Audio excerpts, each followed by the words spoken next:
Dear ladies and gentlemen, dear panelists, I'm very delighted and honored to chair this first panel on the future of the European Green Deal with four renowned speakers whom I will shortly and briefly introduce. This event is also live streamed, so I would like to welcome not only you here in Brussels, but also online and globally. Well, the President of the Commission, Ursula von der Leyen, called in 2019, remember, the European Green Deal as the hallmark of her Commission, achieving climate neutrality by the midst of this century. But imagine how different the circumstances had been in 2019 compared to what we're now facing. War of aggression had been mentioned, energy system totally rebuilt, economic crisis and social tensions.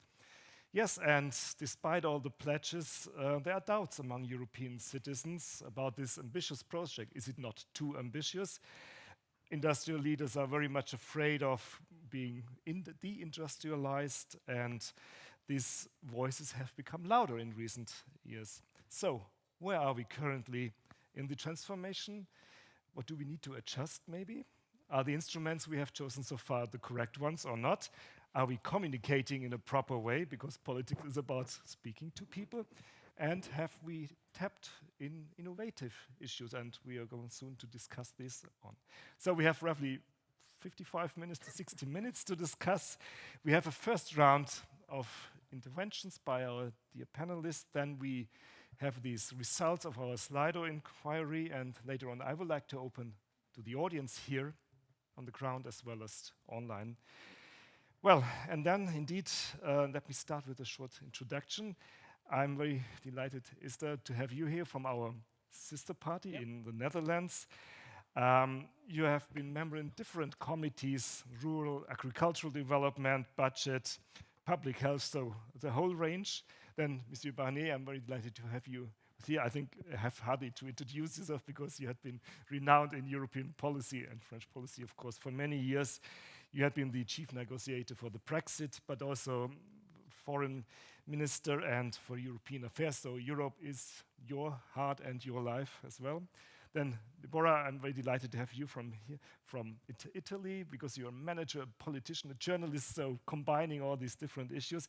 And what is important, I think, for today's discussion is the Parliamentary Assembly of the Council of Europe, which gives us a more regional perspective. And Mrs. Mettler, I think you have been already well known in your former capacity, being the Director General of the European Commission for the Strategy Unit, but now with a newly founded institution, the Breakthrough Energies. You will explain that a bit later on. So you know both worlds, the politics and now the NGOs.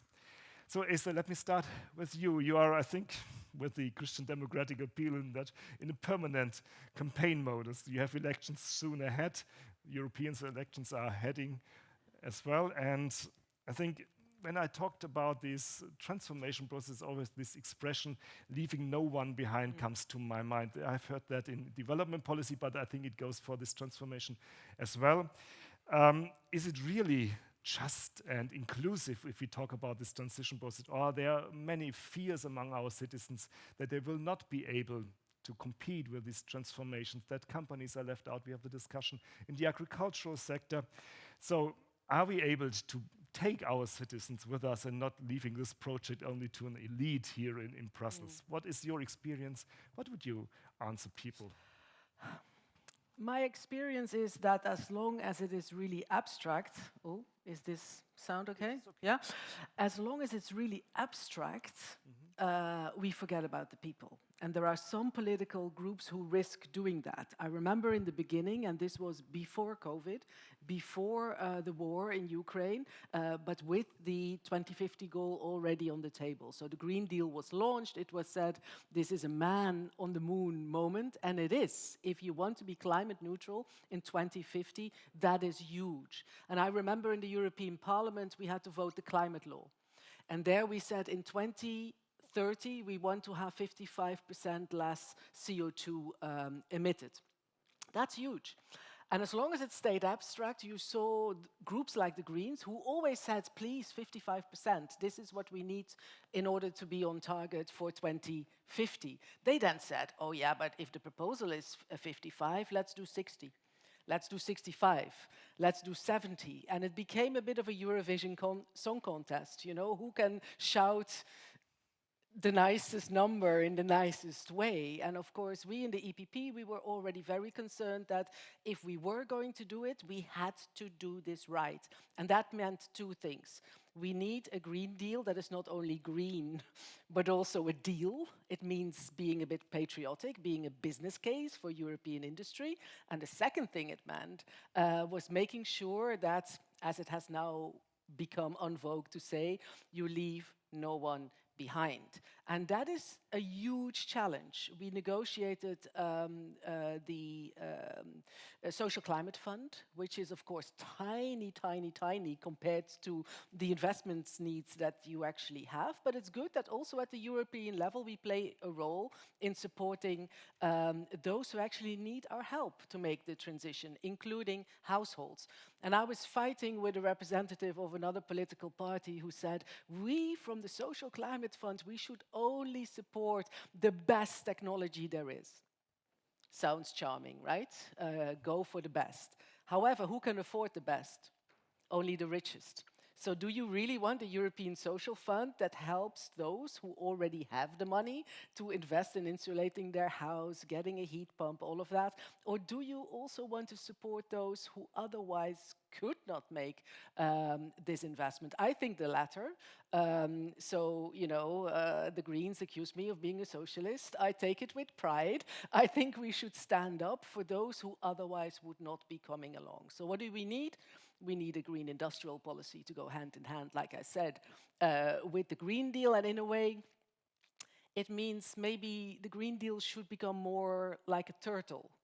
You know, hard on the outside, also fighting an unlevel playing field that our companies might have when they don't live up to these high standards in other parts of the world. So hard on the outside, but soft on the inside, protecting those who otherwise can't come along. And what a turtle also does, a turtle also sticks its neck out a tiny bit. And this is what Europe needs to do in the global negotiations that we will be seeing coming up in the COP in Doha very soon. Great, that immediately gives me the keyword for your intervention, Mr. Barnier, because ambitious not only be domestically, but, well, Europe always aimed to be the beacon of a transformation and being ahead of other developments, other regions. But, Mr. Barnier, in my observation, these external dimensions of the European Green Deal have never been fully realized as a tool of diplomacy, as a challenge, as an option for Europe to become trading and leading partner ahead. And you can go through all these different policy instruments, from trade policy to development policy, where it, of course, matters very much. So how do you see this from a diplomat's perspective? How can this shape also Europe's position? Yes, first of all, good afternoon to all of you, and many thanks to the Martin Center, Nicolas and Manfred for your invitation. I'm very pleased and very delighted to be back in Brussels and to share some remarks and to take part of this debate panel with my counterpart, Esther, Deborah, Anne.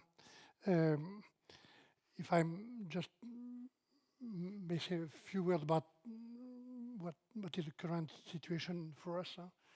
We are ready to discuss about the climate change, the international dimension, but also in the light of so many crises and tragedies, in particular as we witness for the security of Israel for the moment. And obviously, the climate change is at the heart of European citizens' preoccupation nowadays, and most importantly for the new generations. My first point is to say that we must hear the fears, angriness, weariness across our countries. There is no fatalism, and there should not be any in our political response, Manfred, to climate change. My first point is about citizens. Never forget the people, you say, in your first remarks. What I have learned for my past mandate, especially as the president of my region of Savoy in the Alps, or as a French minister for environment first and agriculture and fishery after, is that listening to citizens, discussing with the citizens, showing respect and consideration is necessary. My personal conviction is that time spent with citizens is never lost time, never. Dear friends, Peter, since 15 years, the EU has faced at least 6 conflicts and crises, to take the right dimension of the global dimension of our debate.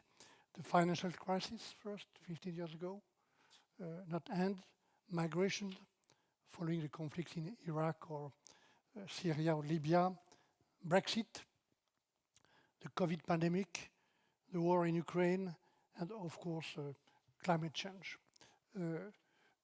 If you look closely to these different crises, or the majority of them, except Brexit, they came outside the EU. They had a huge and strong impact on the daily life of the people and the businesses, and we were forced to react. I think that these crises have made us stronger and that we have succeeded to draw some lessons.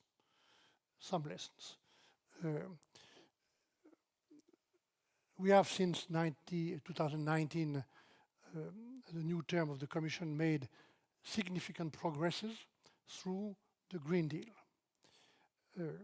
Let me just mention telegraphically some of these targets.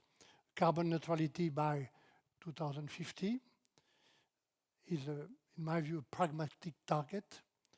It is also indeed a very good point to have an intermediate target in 2030.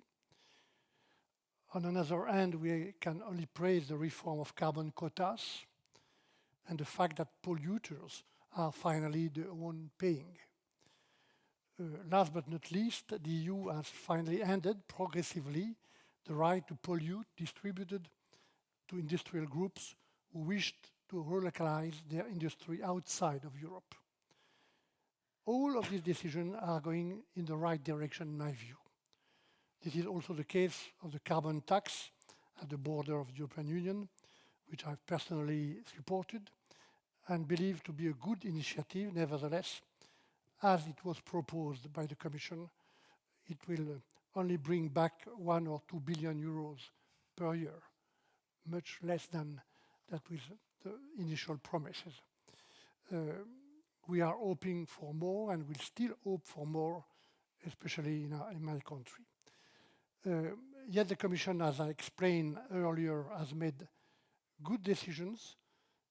There are important points to improve, especially over the perception of the climate policy for citizens across our countries.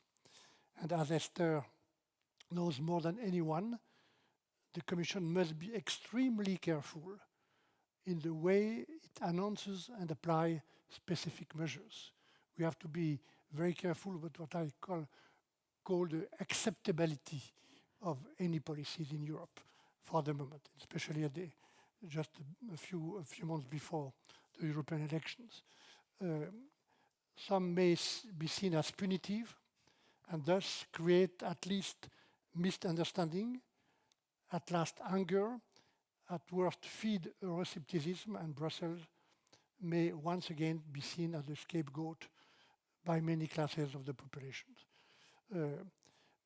Let me just take one example, because I know perhaps quite well about agriculture and the weight of ideology against pragmatism. We should not oppose European agriculture and protection of the environment. It's possible to do the both at the same time. Some in Brussels believe we have to produce less to pollute less. I believe we should produce more and pollute less. And it is possible with time and with technology, research, innovation. So we must be effective over specific topics, over energy, industry, agriculture. And unlike some ideologue, sometimes at the heart of the European decision-making reactor, I do not believe in decay or in degrowth. We have to produce more and in a better way, closer to our consumers here in Europe. And my last point about the international dimension of this climate change challenges, I think we must inspire more from the USA Area and Ships Act. Rather than the punitive measures, we must seduce and incite companies, businesses to produce here in Europe. We must also finally have a European scale ambition of research. So this is my point about your question about very well. To be less naive perhaps in our relations. Well, Michel, you started with this issue of your experience in the regions and being close to citizens. And Deborah, well, we are all proud of our regional diversity, of strong traditions, of clusters of innovation, and Italy, your home country, is a good example. Germany and France in many parts as well. Yet I think the perception of the Green Deal is still very much as a project here in Brussels, of the famous Brussels bubble, often linked with the centralization and imposing, or what you mentioned, Michel, punitive action. As a member of the Council of Europe, you have an important role, I think, to play, to bring these levels, the local level, the regional level, more into the game of this transformation, because that's where transformation at the very end happens. So how can we take people on that very long journey with us, Deborah? Well, thank you very much, Peter, and it's a great privilege and honor to be invited here with my friend, colleagues, and with all these fantastic people. Thank you very much. Yes, we do have to struggle to safeguard our roots, our traditions, and our uncommon inner sense of quality that we bring with ourselves in all we do. I do very much share the position and the analysis of Esther and Michel. We are at a crossroads.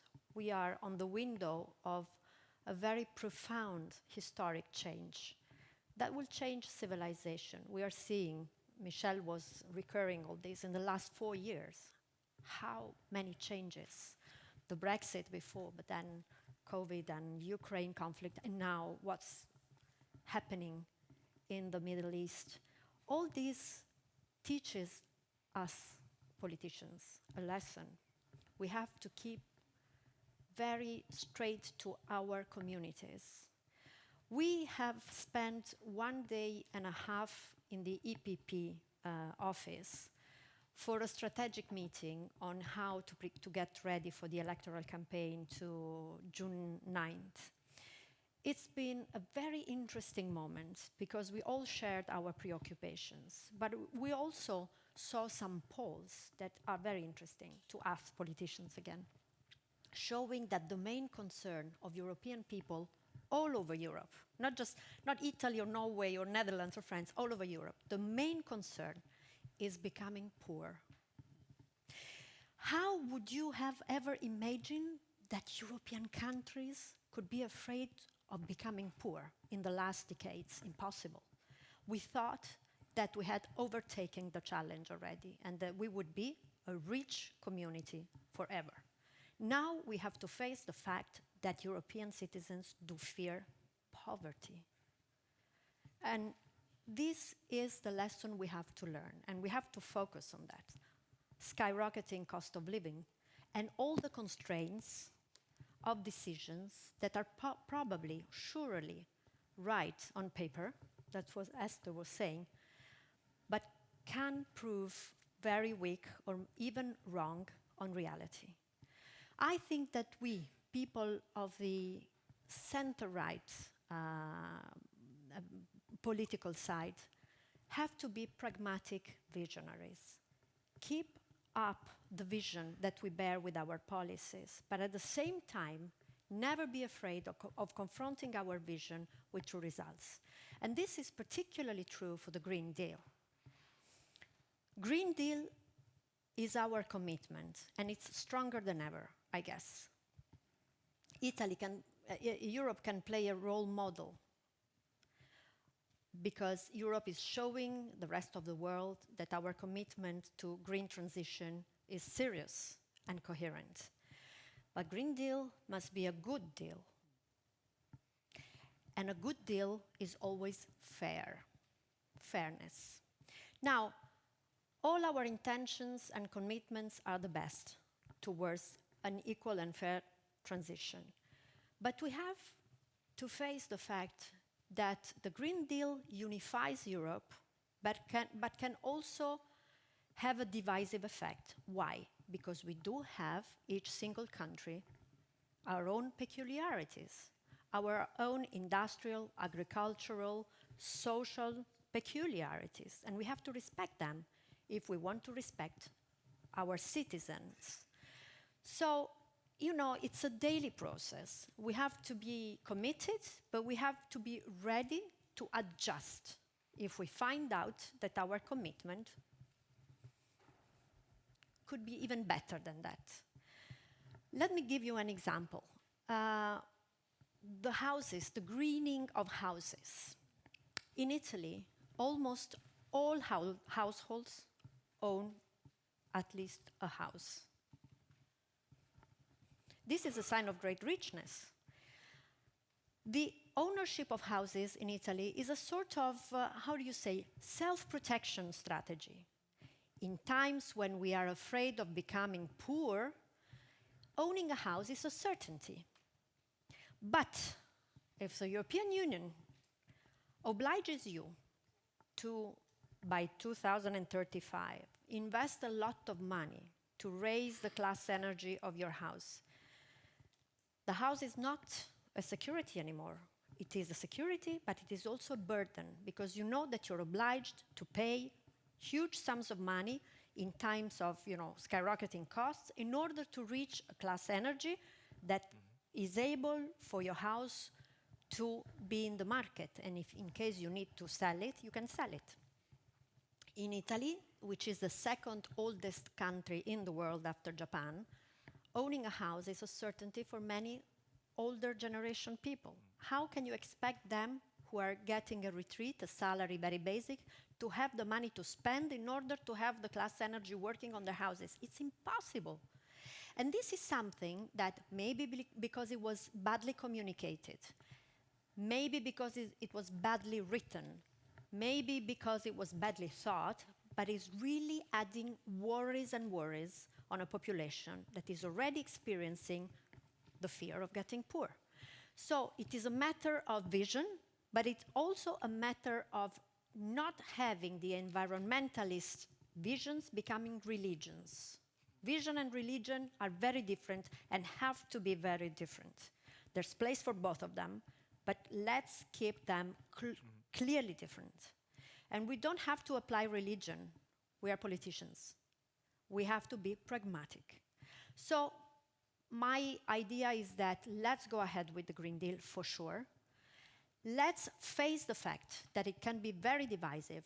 And so maybe why don't we think of different climatic bands, for example, within the European continent? Different time lapses in order to arrange the success of the whole operation, of the whole vision. But let's use also fantasy, because our citizens do ask us to be realistic and not to oblige them to live in a European Union that is a wonderful architecture but can prove a burden for real households and real industries in the future. Very well. And I'd like to start with a quote, and you will probably know from whom it is. It is, "My optimism comes from my belief in innovation. It's a power to invent that makes me hopefully, and that's what Breakthrough is all about."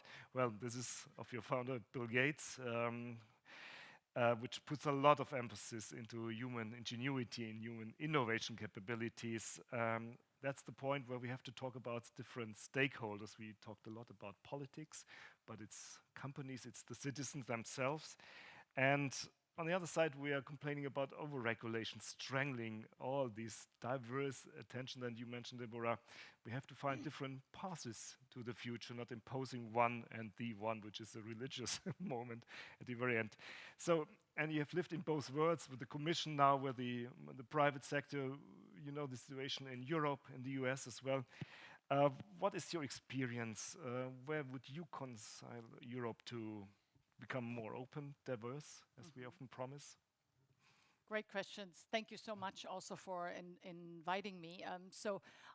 Yes, I speak from the perspective of breakthrough energy, but also in my previous life, you mentioned it, I used to work for Jean-Claude Juncker. And Michel, you may remember that he always used to say, Anne, you tell me things that I don't like to hear, and that's a good thing. So in that spirit, let me share a few thoughts about the Green Deal with you. Firstly, I think honestly, the Green Deal is at a turning point. I think this is why the president is speaking about the next phase of the Green Deal, because it's becoming obvious that we honestly cannot regulate ourselves to net zero. It's also clear that the Green Deal, at least as it is currently conceived, has broadly speaking failed to make a compelling business case for the energy transition. Michel, you already spoke about the reaction by companies and investors to the IRA, the Inflation Reduction Act. I would say that incentives and carrots and not always sticks is something we should be contemplating. But to be very clear, we focus a lot about the Americans. The Americans are starting from behind, but frankly, so are we. The leader in clean technology and clean energy is China. By a magnitude you cannot imagine, okay? I mean, so both the United States and Europe, we are starting from behind. We need to be crystal clear here when it comes to clean technologies. Lastly, the Green Deal and frankly other unhelpful measures, such as the continued subsidies for fossil energy, this still continues. We have actually often increased the cost of the energy transition. So, and I think this is what we're reflecting here when we're talking about the citizens that are so concerned about getting poor and all the obligations they have. So we have increased the cost of the energy transition through a lot of the actions that we have taken. What we now need are urgent interventions that can lower the cost of the energy transition, and there are several. Expedited permitting, more standardization, public guarantees for investments, and digitalization. And I note here in passing that everything that I just mentioned lies squarely within the remit of the public sector. So rather than always telling us what we need to do, perhaps the public sector can reflect for a moment on how it can reform itself to become fit for purpose. Ladies and gentlemen, for me, the Green Deal is closely intertwined with Europe's industrial policy and should feature also prominently in the forthcoming Draghi report on European competitiveness. Why? Because we need to face it, Europe is a resource-poor geography. We don't have fossil energy. And with this price of energy, yes, the prices have come down, but I can assure you it's at least twice as high as it was before the war started, and already then we had among the highest energy prices in the world. So with this price of energy, and with an economy that's built on fossil energy, we will falter. We will falter. There is a reason why citizens are worried about poverty, because deindustrialization on a massive scale is going on as we're talking here today. Every energy-intensive business in Europe is thinking about curtailing operations or even shutting down. This is a reality today. So a clean energy transition will therefore not only be good for the climate, but it will also be good for our energy security and industrial competitiveness. So let's look at what is the problem. Firstly, the upfront cost. We need to be very clear about this. The mass rollout of both mature, so that would be wind and solar, mature technologies, but also clean technologies, will cost a lot of money upfront. We will have to invest massively. That's called CapEx, capital expenditure. But once these technologies are up and running, they have a much lower OPEX, so operating cost, than fossil energy. So we need to invest up front, but we will reap the benefits later. What do we do instead? I already mentioned it. We have subsidized the continued use of fossil energy by more than 600 billion euros since the beginning of the war. And I'll let you do the math, whether that was a good and smart and future-oriented expenditure. Secondly, we need scale. Technologies don't scale in Europe. Companies don't scale in Europe. This is a long-standing challenge that goes far beyond energy. We live through exactly the same thing in digital. And scale is necessary, and I would argue, in fact, imperative to be successful. I am embarrassed when I am at international conferences, and I have to confess that the last sizable multinational company that was created in Europe was SAP in the year 1972. It's more than 50 years ago. So scaling is imperative also for the third point, which I'm about to make, and you already cited Bill Gates. Without scaling, the cost of technology and energy will stay high. So scaling means that we can lower the cost of energy, lower the cost of the product, or what Bill Gates likes to call the green premium, right? It makes the clean technology cost competitive with the polluting one. And our products across the board are simply too expensive, while our policies are often stuck in the 1980s. So in a nutshell, I mean, this is very simplified, but in a nutshell, we impose huge costs and rules on our companies. President von der Leyen spoke about it in her intervention. And not to mention that we still have among the world's highest energy prices, I already spoke about it, and we have a very restrictive state aid regime. So we have all of this, we impose on our own companies. But then we keep our markets wide open, and then we have a public procurement regime that always has to give the contract to the lowest bidder. So of course companies from outside of Europe, and one country in particular, that do not have to comply with these rules, that are often subsidized, that have a huge, massive market where they can scale, they are cheaper. I mean, it makes perfect sense. So, ladies and gentlemen, this approach, in my opinion, and it's showing itself, is like slow motion economic suicide. And no wonder that people feel the poverty. I'm sorry, this is not working for us anymore. And let me say, it's slow motion economic suicide, but in full compliance with every rule we've ever drawn up. Thank you. Well, Anne, it's a perfect, clear statement. So it's the perfect point as well to see what the public thinks. And Sandra, I would like to invite you now to present the answers, and based on that, we will continue a bit further on what we can do. Sandra, the stage is yours. Thank you, Peter.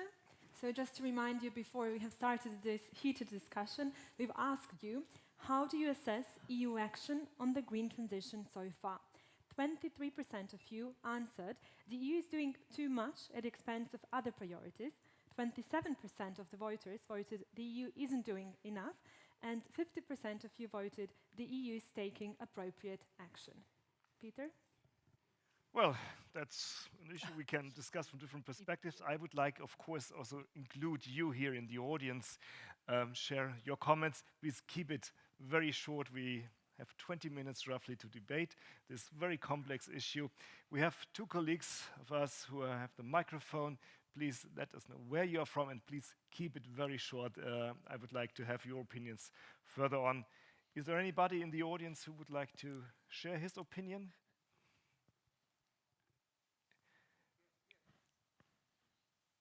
So, please. Hi, thank you. My name is Dimitri Lekov. I'm part of the Martin Center. Very quick question to Ms. Mettler and Ms. De Lange. I love the sober tone in your words and the challenges we have, and the kind of grim assessment, especially coming from Ms. Mettler.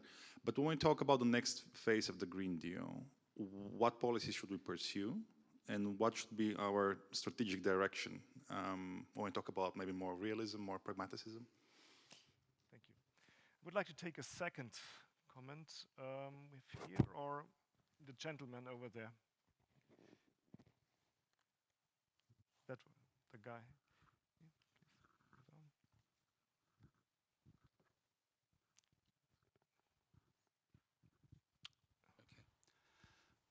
I'll stand up or I stand.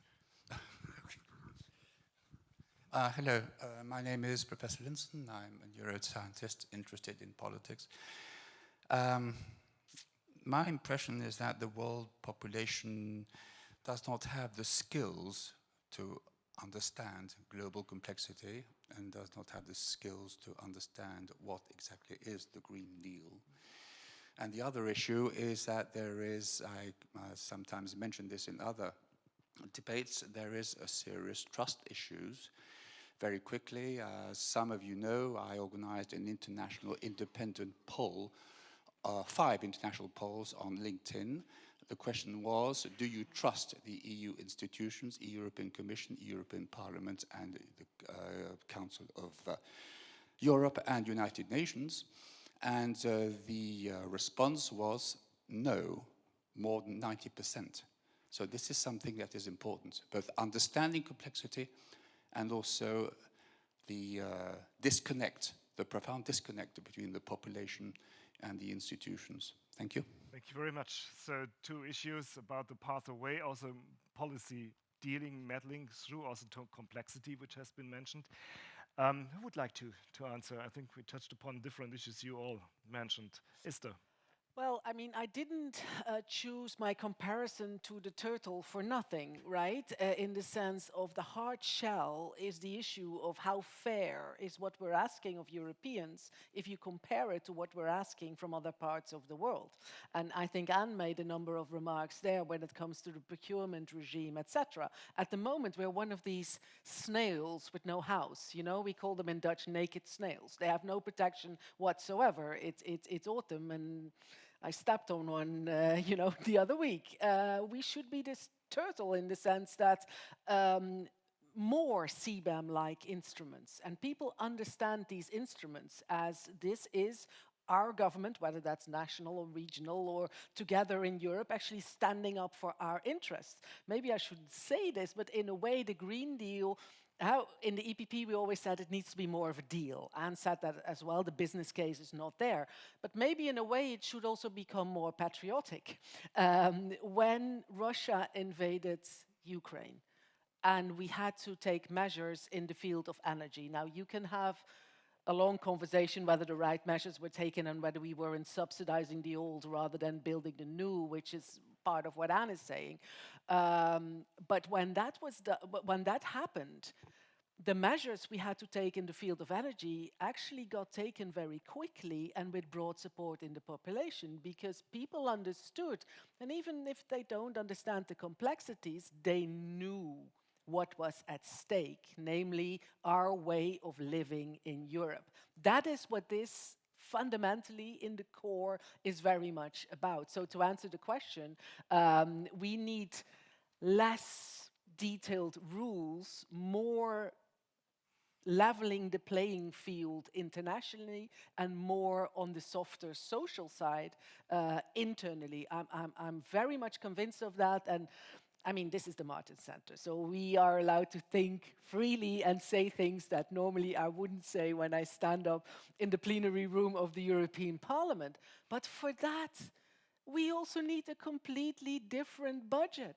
If I look at the amount of money that we have at our disposal to do Inflation Reduction Act style things, it's not that much less than the United States has, but it's completely all over the place. And the rules, like the things you need to do to get there, is way too complicated, and the different regimes actually contradict each other. So in my dream Europe, we would have a budget that is not set in stone or concrete for 7 years, that doesn't give 90 to 95% in national envelopes. Okay, all member states now want to shoot me. This is why I don't say this out loud. But what about just putting 50% in predetermined envelopes and using the rest to actually react to a COVID crisis, to an Inflation Reduction Act, and focus on the core things that really, really matter. So we have to choose. We can't do everything. We can't do detail about everything.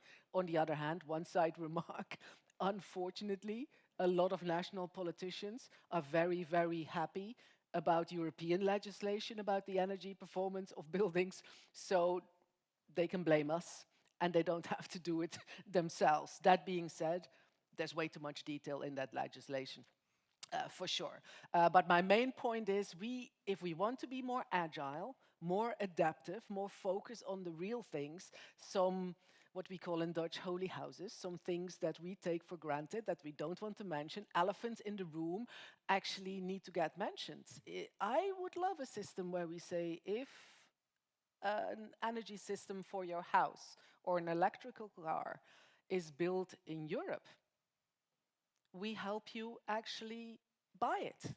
And then you might need to have tax instruments to do that. Am I saying that Europe needs to be responsible for taxation? No, but in the energy crisis, we did it.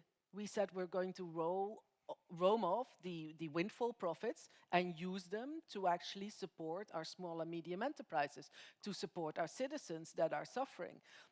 We didn't do that by changing the treaties, by having a convention, by changing the competences. We said, okay, it's a national competence, but we're all going to do it. Why don't we do Inflation Reduction Act style things? The Netherlands can pay for it themselves. Other member states maybe not. There is structural money available, maybe, but let's all, and I think this is something what Anne is also saying, let's all kind of do the same thing and not be out competing each other in Europe and you know, the other parts of the world absolutely laughing. Let's not do that to ourselves. Well, bringing back the geopolitical dimension I introduced, and Michel, you referred as well, and the transatlantic relation is a very important issue for the Martin Center, for example, and well, IRA has been mentioned several times.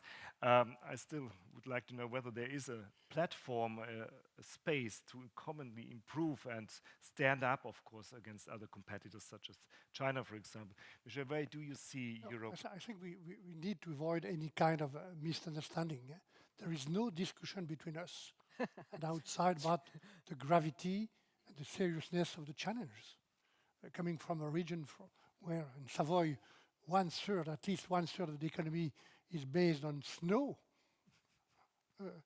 I can tell you that the climate change, 1.5 or 2 degrees or perhaps more, will change everything. And we know that climate change will change everything in our daily life and the business life. So there is no discussion at that point. The point is to know how the targets we fix and we propose at European level can be addressed, and to avoid any kind of accident. Ladies and gentlemen, I spent 5 years of my life, a short time ago, on an event which was improbable, the Brexit.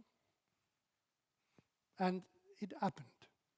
So I know that something which is improbable can happen.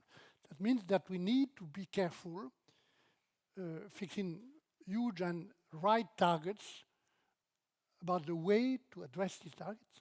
It is the reason why Deborah was right, mentioning the fact that we need to address the challenges rather with realism, pragmatism than ideology.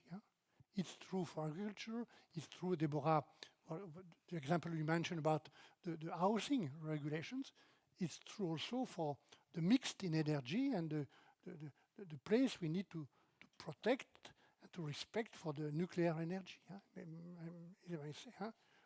We need to work with pragmatism. And the second point is that we can only act at the top, as you mentioned, Esther.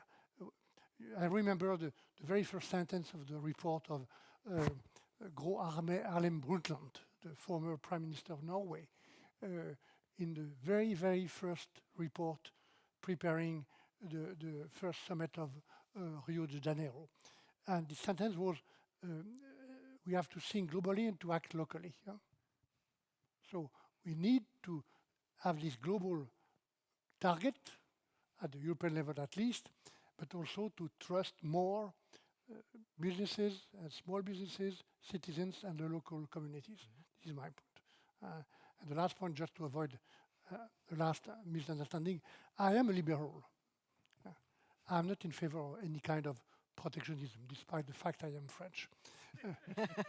But, and I think for a long time that the right protection is not a protectionism. The right protection is to invest, to borrow together and to invest together. The reason why what we did 3 years ago was right. If we find the right way to pay what we borrow. But